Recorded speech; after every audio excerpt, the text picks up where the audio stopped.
Now with our exclusive interview with Ivanka Trump. The first daughter is spearheading a new White House initiative to help tens of millions of women in the developing world. She sat down with Abby Huntsman from The Views right here by my side. It's a pivotal moment for the White House right now for Ivanka because she's not only first daughter, also senior White House advisor. She is, and she doesn't do a lot of these interviews, as you guys know, and so obviously this was for the initiative, and there was nothing off limits in this conversation. Ivanka Trump talking about the Russia investigation, the very personal attacks that she's had to endure, and of course making quite a telling remark about when she goes public with those opinions. Take a look.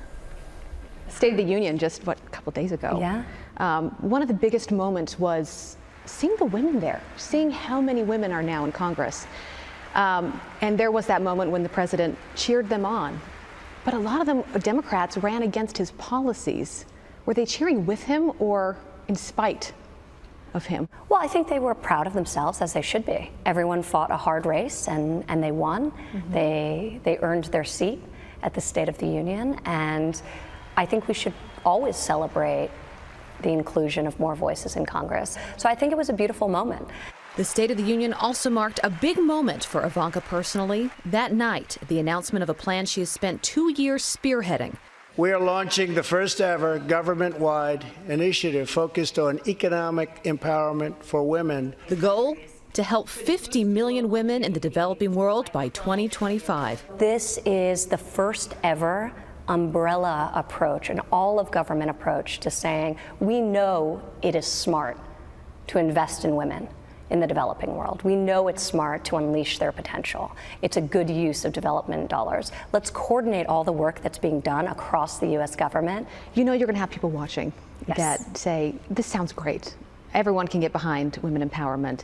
But how does Ivanka Trump reconcile pushing an initiative that empowers women with policies from the White House, like separation of families, that was such an emotional thing for our country to go through? It was just last spring that the administration's decision to prosecute every adult that crossed the southern border illegally led to the separation of nearly 3,000 children from their families. President Trump told lawmakers Ivanka showed him photos of children in detention centers, and it was her that encouraged him to end the zero-tolerance policy. My job as a member of this administration is not to share my viewpoint when they diverge.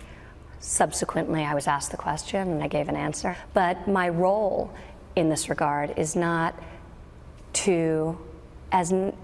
president of all women's issues or running all women's issues across the United States government. Do you wish that maybe you had spoken publicly to the American people? I think that when you hear me start to speak publicly on an issue that's active, it's because my voice isn't being heard privately. The Mueller investigation sounds like it's coming to an end at some point soon. You've said before, nothing concerns you. No. Some of the president's former aides have now been charged, and people are saying, look, the walls are closing in. Sitting here now, knowing that it is almost over, are you concerned about anyone in your life that you love? No. Being involved? There's nothing there. Yet it's created weeks and weeks and months of headlines. So no, I have zero concern. Another headline making news, a controversial new art exhibit in Washington, D.C.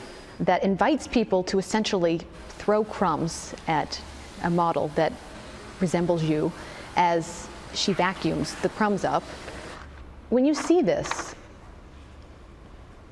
how does it make you feel? Well, I think it's a very sexist representation of a woman. But what bothered me about this image is that they hired a 16-year-old girl to stand there and have crumbs thrown at her for 2 hours a day for a couple of months. So I have a real problem with that. And that was what infuriated me more than anything. Well, we started talking about women. When you think about the initiative that you really launched today, who are the women that come to mind that are your heroes? Oh, wow. So many women inspire me. The women I meet when I travel. Is Melania one when you think about women that you look up to? Melania is amazing. I've known Melania since I was 16 years old. My mother, my grandmother, God bless her, she's 92 years old. She lives with me half the year and in the Czech Republic half the year. So of course I have tremendous people in my family that I admire deeply.